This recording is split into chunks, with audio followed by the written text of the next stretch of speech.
Jimmy Page, who was once the explosive pulse of Led Zeppelin, captivated spectators with his unparalleled virtuosity on the guitar and his renowned concerts. On the other hand, behind the scenes of his fame and money, his life was filled with heartbreaks and tragedies that would finally result in the demise of one of the most iconic figures in the history of rock musicians. What happened to him, Jimmy Page? Come along with us as we bring to light the heartbreaking circumstances surrounding the demise of a rock great. Early life of Jimmy Page. We should go back to his happy childhood and early years before we get into the catastrophe. F. The West London district of Heston is the site of Jimmy Page's birth on the 9th of January 1944. Patricia Elizabeth Gaffigan and James Patrick Page were his parents. Mother was an Irish medical secretary, while father was a personnel manager at a plastic coatings factory. Miles Road in Epsom, Surrey was the last destination for the Page family after their 1952 relocation to Feltham. Page enrolled at Epsom County Pound Lane Primary School when he was 8 years old. At the age of 11, he resumed his schooling at West Ewell at Ewell County Secondary School. While residing on Miles Road, Page came upon a Spanish guitar for the first time. Who made the instrument was a bit of a mystery. It wasn't obvious if it had been left by the previous owners or if it belonged to a family friend. The guitar's presence was crucial notwithstanding this doubt. At the age of 12, Page started playing. He was mostly self-taught, learning the instrument via trial and error, but he did take a few lessons in neighboring Kingston. One of the most influential people in Page's early guitar career was Rod Wyatt, a little older boy. They frequently rehearsed at Page's house, along with another lad called Pete Calvert. For as long as 6 or 7 hours every day, Page honed his guitar skills. Even though instructors would often take his guitar away from him and let him return it after school, he still brought it to secondary school. Scotty Moore and Elvis Presley's longtime guitarist James Burton were early influences on Page's style of rockabilly guitar playing. When Page first picked up a guitar, Elvis Presley's Baby Let's Playhouse had a major influence.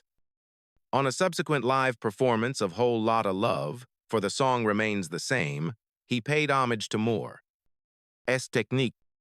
With the money he collected from carrying milk during the summer holidays, Page bought his first guitar, an acoustic Hofner President. Tell me about Jimmy's rise to fame and the shocking things that came to light about him. Find out by continuing to watch. Dropping out to pursue a career in music, Page turned down an interview for a position as a laboratory assistant when he was 15 years old, so that he could concentrate on his music career. He left West Ewell Secondary School.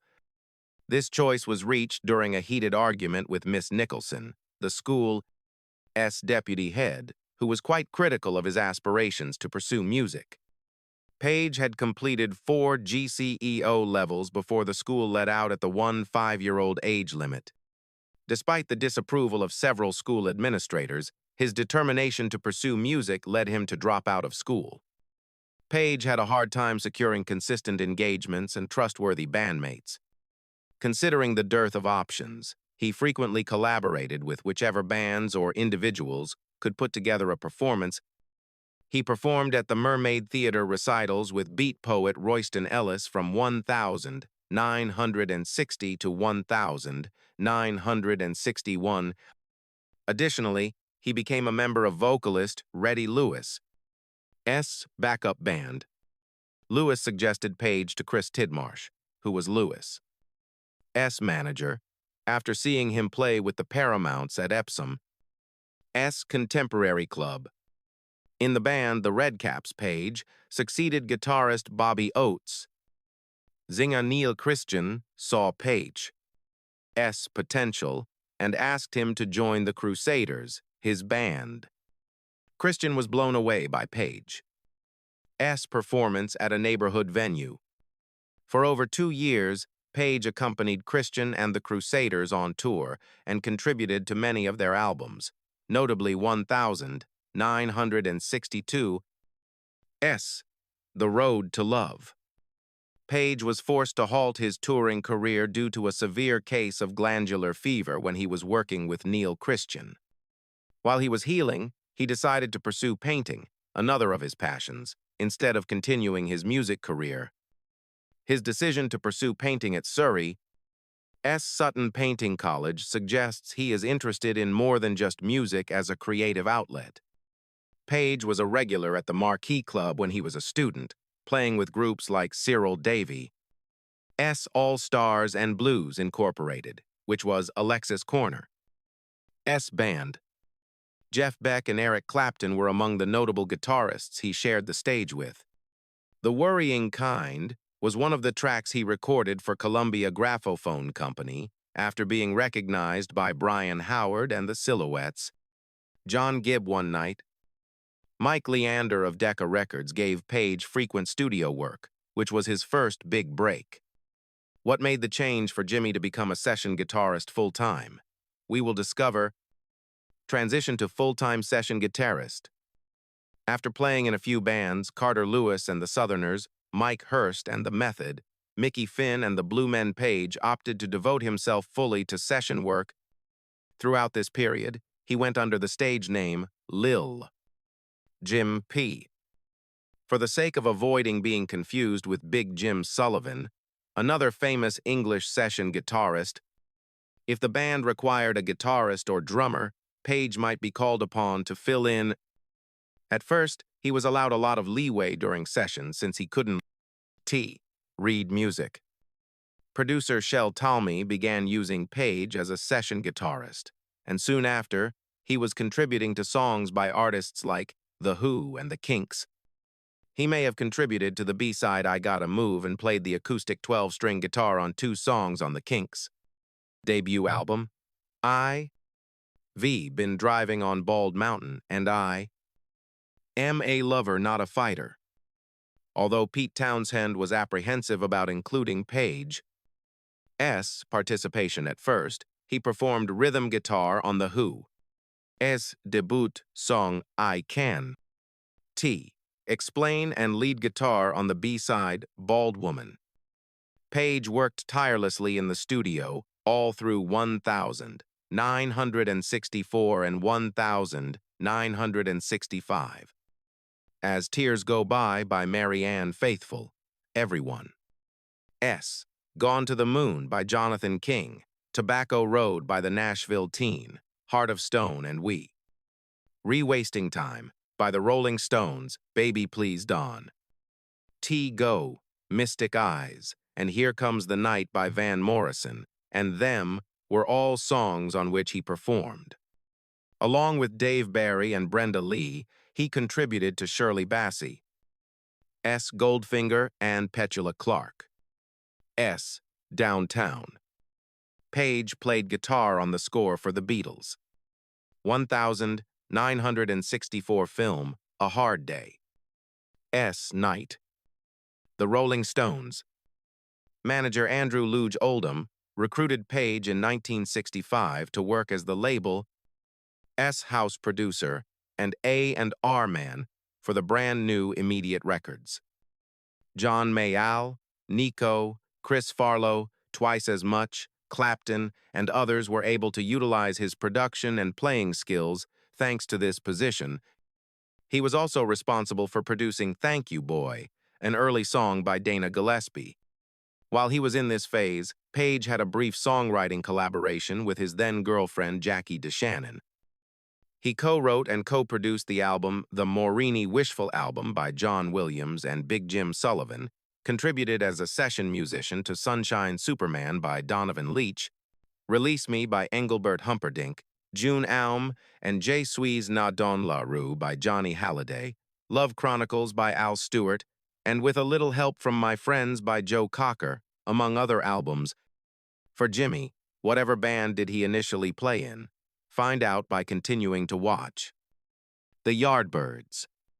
Tenure with Jimmy Page, who greatly liked Eric Clapton and the Yardbirds, was approached in late 1964 about the possibility of his replacing Clapton. The offer was denied by Page, nonetheless. Because of his devotion to Clapton, Page was given the chance once again when Clapton formally departed from the Yardbirds in February 1965. The chance was enticing, but Page was hesitant to give up his successful session musician career and the health risks associated with touring. Rather, he put his buddy Jeff Beck forth as a candidate for the position.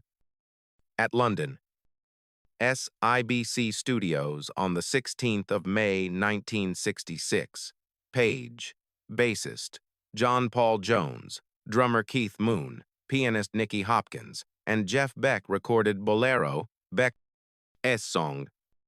During this meeting, Page had the inspiration to create a supergroup. The proposed lineup included Beck on vocals and guitar, John Entwistle of The Who on bass, and Keith Moon on percussion. A lack of an appropriate vocalist and problems with contracts were among the obstacles that halted the project's progress. In response to Entwistle's remark that the project may take off like a lead balloon, Moon playfully proposed the moniker Led Zeppelin around this time. The Yardbirds played at Oxford, and Page went there not long after Beck's Bolero session. He found out about Paul Samuel Smith's departure from the band when he was backstage. Page volunteered to fill in for Samuel Smith, and the group gladly accepted. Page, who had previously played electric bass, eventually transitioned to lead guitar while collaborating with Jeff Beck. Additionally, the band witnessed Chris Dreja transition from guitar to bass. The Yardbirds' internal strife was a result of their relentless traveling schedule and their lack of economic success, even though they had a promising lineup. They collaborated with Page and Beck on a track, Happenings 10 years' time ago, but that was it. While Page and Beck did play together during this period, Eric Clapton was never a member of the original Yardbirds group.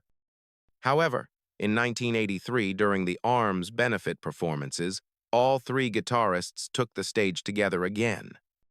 Following Beck's departure, the Yardbirds persisted as a four and released an album called Little Games, which included Page as lead guitarist.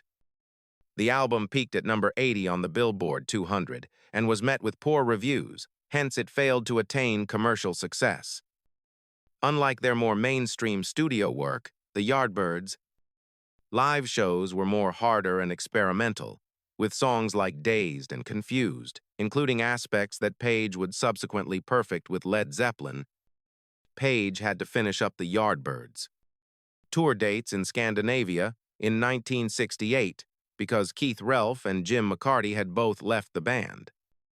To do this, he brought in Robert Plant on vocals and John Bonham on drums to reshape the band.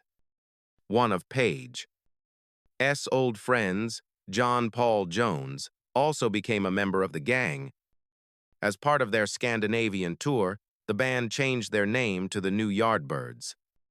Still, Page went with Led Zeppelin, a moniker that had previously been proposed by Keith Moon and John Entwistle as a joke. Peter Grant, the manager, changed the name to Led Zeppelin so that nobody would mispronounce it. With this lineup change, the band went on to become a legend in the rock era. So, how did he end up playing with Led Zeppelin? How did he feel during his stay? We will discover. As we enter the world of Led Zeppelin, we hear rumors that their albums have sold over 200 to 300 million copies worldwide, solidifying their status as one of the most successful musical groups of all time. Many consider Led Zeppelin an early trailblazer in the hard rock and heavy metal scenes. Because Page was both a musician and producer, he had a significant impact on the band's signature sound. The band's sound was a product of their eclectic musical inspirations, which included blues, rock, and other styles. They achieved notoriety for both commercial success and artistic brilliance, thanks in large part to their record-breaking concert tours. In the late 1970s, the band members Struggles started to impact their production and traveling schedule, despite their ongoing popularity and praise. Led Zeppelin. S direction was crystal obvious to Jimmy Page from the start. He was hell-bent on making the band their own thing, complete with personality and sound. John Bonham. S untimely death at Page. S house in 1980 put an end to the band. S terrible journey. Page was so devastated by the loss of his bandmate and buddy that he at first couldn't bring himself to pick up the guitar. After Bonham passed away, Led Zeppelin broke up. Several shifts occurred in Page. His career throughout the 1,980 seconds. Among his many brief partnerships and initiatives were those with musical groups such as The Firm and the Honey Drippers. He continued his solo career, which included contributions to film soundtracks, and occasionally reconnected with old comrades. Page became interested in humanitarian efforts, focused on subjects he believed in alongside his artistic undertakings. After Led Zeppelin broke up, what did he do with his career? To find out more, continue watching. Post-Led Zeppelin career and notable projects. At a Jeff Beck concert at London, S. Hammersmith Odeon in March 1981, Jimmy Page made a remarkable comeback to live performing. Additionally, same year, Page collaborated on a new musical project with Yes. S bassist Chris Squire and Alan White, who played drums. The members of the supergroup XYZ, an acronym for X Yes Zeppelin, came together to establish a new musical force. The project was finally canceled after many rehearsals. Nevertheless, a portion of the content covered during these sessions went on to impact many projects, such as Fortune Hunter by The Firm, Mind Drive by Yes, and Can You Imagine? At the 1984 Westfalenhalle concert in Dortmund, Germany, Page also sang I Am Down with Yes. Page worked on the score for Michael Winner. S 1982 picture Death Wish 2, alongside the director. His career in cinema music began with this production. He went on to buy The Soul, a recording facility in Cookham, from producer Gus Dudgeon, and use it to create scores, including Death Wish 3. Aside from his professional accomplishments, Jimmy was well known for his charitable contributions. Continue reading as we reveal a few of them. Giving back and making an appearance. To commemorate Small Faces bassist Ronnie Lane, who had multiple sclerosis in 1983, Page took part in the ARMS, Action Research for Multiple Sclerosis benefit concerts. While Steve Winwood contributed vocals and an instrumental rendition of Stairway to Heaven, Page showcased pieces from the Death Wish 2 soundtrack at the first performances at London S. Royal Albert Hall. After that, they went on a U.S. tour with Bad Company. S. Paul Rodgers as their new lead singer. Page and Rodgers sang Midnight Moonlight during this tour. The song would subsequently be featured on the debut album of The Firm. Among the tour, S' most notable moments was Layla. S' jam session with Eric Clapton and Jeff Beck, two of guitar legends. Page reportedly came clean about his 7-year battle with drug abuse around this period, as reported in Hammer of the Gods. At the Hammersmith Odeon, Page and Robert Plant reunited for an encore performance on the 13th of December, 1983. Page collaborated with Roy Harper on 1984. S. Whatever Happened to Jugula, and performed acoustic gigs at folk festivals alongside the McGregors and other artists that year. Also that year, he and Plant recorded an album as The Honey Drippers, which was released on the label The Honey Drippers Vol. Is. Scream for Help. S. score was composed by Page and John Paul Jones. After Paul Rodgers and Page formed The Firm in 1985, they continued to work together on albums like 1985. S. The Firm, and 1986. Mean Business. With singles like Radioactive and Satisfaction Guaranteed, the debut album reached number 17 on Billboard' Pop Albums list and went gold in the United States. The Firm broke up following the tours in support of these records, despite the popularity of the albums. After working on The Firm, Page worked on several projects. He did session work with Graham Nash, Stephen Stills, and the Rolling Stones, helping them with their 1986-song One Hit to the Body. For a few songs on Strangeland, an album by Box of Frogs released in 1986, Page temporarily reunited with his old Yardbirds comrades. In 1988, he put out his solo album Outrider, which featured guest appearances by Robert Plant and vocalist John Miles. Plant had previously contributed to an album by Page. On other occasions, including 1985, Live Aid, Page reunited with his Led Zeppelin comrades. Tony Thompson and Phil Collins stood in for the regular drummers for this show. The band thought the performance was subpar, in part because Page had problems with a badly adjusted Les Paul. Page, Plant, Jones, and Jason Bonham, the son of John Bonham, performed at the Atlantic Records' 40th anniversary show on the 14th of May, 1988. The show lasted for 12 hours and marked a watershed point in the band's career after Zeppelin. To benefit the Nordhoff Robbins Music Therapy Center and the British School for Performing Arts and Technology, Jimmy Page and Robert Plant reunited in 1990 for a special performance at a Nebworth event. Misty Mountain Hop, Wearing and Tearing, and Rock and Roll were some of the dances performed during this event. During the same year, Page played at Jason Bonham's wedding among former members of Led Zeppelin and joined Aerosmith at the Monsters of Rock festival. Page joined forces with Whitesnake guitarist David Coverdale in 1993.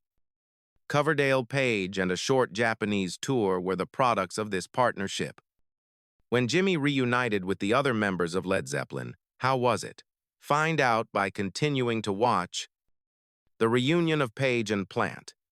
In 1994, Page and Plant reunited as a pair, replacing Page and Plant. Their appearance on MTV's Unplugged series was so popular that it went down in history as one of the channel's most watched programs. No Quarter, Jimmy Page, and Robert Plant Unleaded was the name of the live album that was published in October 1994, which featured the performance named Unleaded. The 2004 DVD release was another option. This was followed by a fruitful tour in favor of No Quarter by Page and Plant. Most High and Please Read the Letter, both of which won Grammy Awards, were on their 1998 album Walking into Clarksdale, which maintained their cooperation. Remastering Led Zeppelin's discography was a major focus of Page. Along with his wife, Jimena Gomez Paraca, he was heavily involved in charitable activity, most notably supporting the Action for Brazil's Children Trust, ABC Trust, which she had established in 1998. Come With Me, a song by Page and rapper Puff Daddy that same year, used a major sample of Kashmir by Led Zeppelin. They collaborated on a Saturday Night Live performance of the song, which was featured on the Godzilla soundtrack. Page teamed up with the Black Crowes for a string of October concerts after performing with them at a charity in 1999. Classics by Led Zeppelin as well as blues and rock staples were among the songs they played. In 2000, a double live CD called Live at the Greek was published, which contained the recordings of the last two concerts that were held in Los Angeles. Even though Page departed from the tour before it concluded, he and the Black Crowes kept working together on a tour that featured The Who. Jimmy Page has received several accolades. What are some of his most recent endeavors? Be vigilant in your search. Reunion, honors, and new projects. At the O2 Arena in London, the surviving members of Led Zeppelin, including Jason Bonham, son of John Bonham, performed a much-anticipated charity concert on the 10th of December 2007. With 20 million internet requests, this reunion gig broke the Guinness World Record for the most demand for a single music concert. Page had several high-profile performances in 2008. He closed up the Foo Fighters' June 7 show at Wembley Stadium with a performance of Rock and Roll and Ramble On. The University of Surrey presented him with an honorary degree on June 20 during a ceremony at Guildford Cathedral. Also, on the 24th of August, 2008, Page, David Beckham, and Leona Lewis represented Britain during the Olympic closing ceremonies. As Page and Lewis sang Whole Lotta Love, Beckham hopped on a double-decker bus and made her way to the stadium. Page was involved in the production of the documentary It Might Get Loud in 2008. Page, The Edge, and Jack White are all included in Davis Guggenheim's film, which delves into the electric guitar's history. It made its world debut on the 5th of September 2008 at the Toronto International Film Festival. The production of the Olympic handover ceremony, a three-part BBC program that aired on the 4th of March 2009, also included Page. Rock and Roll Hall of Fame inductee Jeff Beck was presented with his plaque by Page on the 4th of April 2009. While speaking with Sky News in December 2009, Page revealed plans for a 2010 solo tour. In 2010, Genesis Publications released an edition of 2,150 copies of his autobiography. Additionally, Page was announced as the main act for a peace concert set to take place in Beijing on the 10th of October 2010, and the United Nations Pathways to Peace organization honored him with a Global Peace Award. On November 5th, Page and Roy Harper performed together at the Royal Festival Hall in London for Harper Deck's 70th birthday celebration. Conservative Member of Parliament Louise Mensch of the United Kingdom sought to have Page knighted in November 2011 for his musical achievements. During an event that took place at the White House in December of that year, President Barack Obama bestowed the Kennedy Center honors to Page, Robert Plant, and John Paul Jones, the greatest honor that the United States of America can bestow upon those individuals who have made substantial contributions to the culture of the United States via the arts, is this prize. In February 2013, Plant made a statement indicating that he was not to blame for the lack of action taken by Led Zeppelin. He also provided signals that he was open to the idea of a reunion beginning in 2014. Page and Led Zeppelin. Celebration Day was announced as the winner of the Grammy Award for Best Rock Album in 2013. In acknowledgement of Jimmy Page's significant influence on the music business, the Berklee College of Music in Boston, Massachusetts, presented him with an honorary degree on the 14th of May 2014. As a result of the publication of the first three albums by Led Zeppelin, Page was certain that fans would be enthusiastic about the prospect of a reunion event. This was said in an interview with the BBC that took place in the spring of 2014. After enough time had passed, however, Robert Plant rejected the concept, stating that a reunion was not even remotely possible. The refusal of Plant to make amends was something that Page voiced his anger about. Page expressed his annoyance in an interview with the New York Times, stating that the band was unable to do any further shows because Plant was hesitant to participate in the performance. Furthermore, he stressed his desire to continue performing by stating that he was still enthusiastic about playing the guitar and that he was preparing himself musically for any future shows that could take place. Page participated in a lengthy conversation with DJ Johnny Walker during the 2-hour show, Johnny Walker Meets, that was broadcast on BBC Radio, 2 Inches, December of 2015. Through the course of this presentation, viewers were able to get a more profound comprehension of Page's inner existence. In October 2017, Page gave a speech at the Oxford Union, during which he discussed his extensive musical career and covered a lot of material. The reason he made this visit was because he is committed to fulfilling his objective of imparting his knowledge to the next generations. Within the context of his personal life and the relationships he maintains, where does Jimmy stand? Stay tuned as we provide you with all of the information. Jimmy Page. S. Personal life and relationships.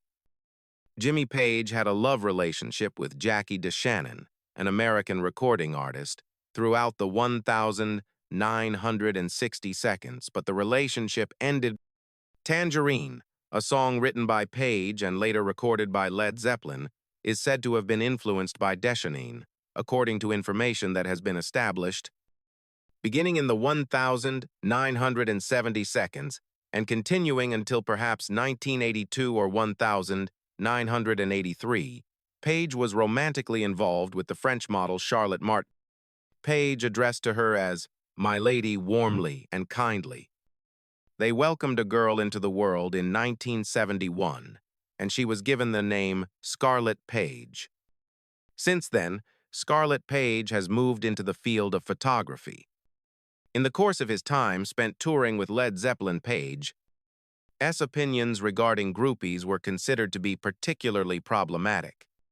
The tour manager, Richard Cole, explained that Page's desire was for younger players to be given precedence. While Page was 28 years old at the time, he was involved in a well-known relationship with Laurie Maddox, also known as Laurie Maddox. At the time, Laurie Maddox was just 14 or 15 years old. During her initial meeting with Page, Maddox said how she felt as though she was being abducted. She was approached by Peter Grant and escorted to a room with Page. Maddox described the experience as being like being kidnapped. Within the context of the Me Too movement, the age gap between them, as well as the nature of their connection, have been subjected to a fresh round of examination. Between the years 1986 and 1995, Page was married to Patricia Ecker, who worked as a waiter and model. In April of 1988, they welcomed a son into the world, James Patrick Page. Page met Ximena Gomez Paracha in Brazil while he was on tour with No Quarter. This occurred after Page had already tied the knot with Ecker. Page adopted her daughter Gianna, who was born in 1994 after they were married, and adopted her sister. Zofia Jade, who was born in 1997, and Ashan Joson, who was born in 1999, were the two further children that they had together. In 2008, Page and Gomez Paracha finalized their divorce. Page has been in a relationship with Scarlett Sabat, an actor and poet, since August 2014. Sabat is a large amount younger than Page. Up till the current day, they have maintained their relationship. The question is, what exactly are these heartbreaking truths about Jimmy Page that have just come to light? Keep an eye out for the unveiling of these particulars. Details that are heartbreaking regarding Jimmy Page, his struggle with addiction, and the effect that it had on Led Zeppelin. Throughout the 1,970 seconds, Jimmy Page was not shy about admitting that he was a significant user of recreational substances. Page commented on how narcotics played a key role in his life and work throughout the decade in question during an interview that he gave to Guitar World magazine in the year 2003. He claimed that narcotics had a significant role in his experience as a member of Led Zeppelin from the beginning of their fame to the conclusion of their success. In the aftermath of the band's tour of North America in 1973, Page revealed to Nick Kent that his substance usage was extensive, and as a consequence, he could not recall much about that period. In 1975, Page used heroin for the first time. During the recording sessions for the album Presence, both Richard Cole, who was the tour manager for the band, and Page took heroin, as stated by Richard Cole. After some time had passed, Page had revealed that he had been hooked to the narcotic. During this time period, his continued use of heroin became a big problem. Page S addiction was beginning to have an impact on his guitar performances by the time Led Zeppelin embarked on their trek across North America in 1977. Because of his substance abuse, he had gone through a period of noticeable weight loss, and he had grown increasingly reclusive and secluded. The dynamics within the band were altered as a result of this shift in conduct, which had a discernible effect on his relationship with Robert Plant. As a result of Page's drug abuse, he was frequently absent from the recording studio during the recording of the album In Through the Outdoor, which took place in 1978. His addiction was a contributing factor in the fact that he had less impact on the record in comparison to other members, such as John Paul Jones, who played the keyboards and bass player. At some point in the early 1980 seconds, Page is said to have been successful in overcoming his addiction to substances. Nevertheless, he was confronted with legal issues linked to his substance abuse. It was in 1982 when he was arrested for possessing cocaine, but he was granted a conditional release for 12 months. In 1984, he was arrested for a second time for possessing cocaine.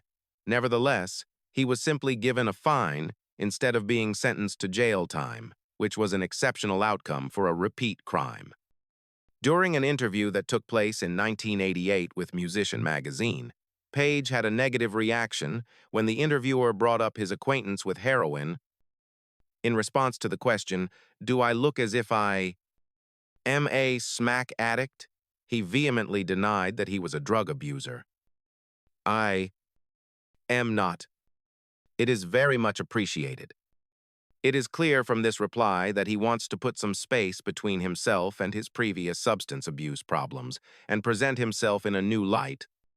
What are your thoughts on his addiction and his continued engagement with Led Zeppelin? Your ideas are welcome to be shared in the comment area below. We appreciate you taking the time to view this video, and we hope that you found it to be interesting. Always remember to give it a like and subscribe. You may get caught up on the stories of your favorite celebrities by clicking on the next video that is displayed on your screen. Let's meet up there.